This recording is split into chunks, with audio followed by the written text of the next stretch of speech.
Hey Kwee. Can you say hey Kwee? That's how you say welcome in the Quechua language spoken in Peru.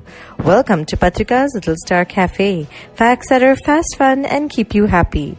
Today is Tuesday, September 25th, 2018, and here are today's matters for chatter. Number 1. Remember day 0?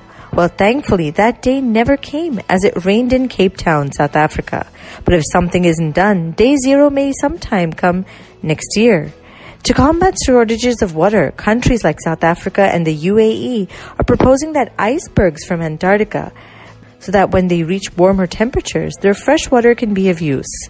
Otherwise, these same melting icebergs contribute to rising sea levels. Makes sense, right? It does, and that's why other countries like India, Saudi Arabia, the US, Spain have thought of this before. It's just that it's never been executed.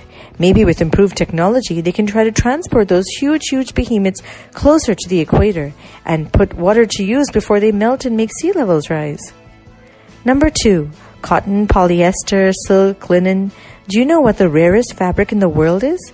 It's not even cashmere. In fact, in the world of textiles, the softest and the finest measure in how many pieces of fiber it can fit in a small area.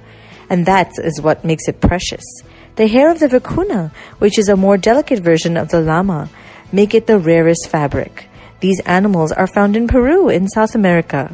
Peru's capital is Lima.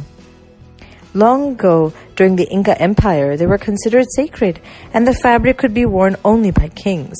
Over time, the vicuna were hunted down. Now, through better technology, these animals could be saved, and their fabric can create jobs and an industry for the locals. Number 3. Have you heard of the great Kali? He is a WWE superstar whose real name is Dilip Singh Rana, and he's using his popularity for a greater good. He will be organizing a big international sporting event in Jammu and Kashmir so that he can inspire and encourage the youth there to focus more on sports.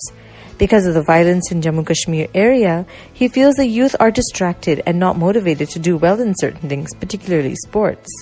The youth in Haryana and Punjab have showed great promise that way in sports, and he hopes he can create a change in the attitudes of the youth in Jammu and Kashmir too. And now for today's mega matter. When people think of tea, many would first think of the name Lipton. Sir Tommy Lipton was born in a city in the UK, but his family didn't have any money. He worked and worked till new ideas struck him. He first started a supermarket chain inspired by something he saw different in America. Set prices. Everything had a price, and people didn't waste time trying to negotiate prices and quantities. This became a huge hit when he tried it in the UK. He even did a Willy Wonka Charlie and the Chocolate Factory style stunt when he imported the world's largest cheese into his store and stuffed gold into it. Buyers would rush to the store to buy cheese, hoping they would get a piece of gold in it. He started his tea company and supermarkets with a new trend. He contacted the producers of tea and fruits and vegetables directly, eliminating the middleman who would bring the goods to him. He even got into boat racing, but when the world wars broke out, he gave his ship to the American Red Cross, where it was sunk by a German submariner. He did all he could to win his own boat races, but when he didn't, he was a graceful loser. And that's what people remember him for. That despite how great they thought he was and how he thought he was perhaps, he didn't hesitate to accept when he lost. And that is what makes a true winner. Today's word of the day is grace. That's simple elegance. Sometimes less is more, and that's graceful. That's the opposite of tacky. And finally, for today's quote of the day, you were born to win, but to be a winner, you must plan to win, prepare to win, and expect to win. That's a quote by Zig Ziglar.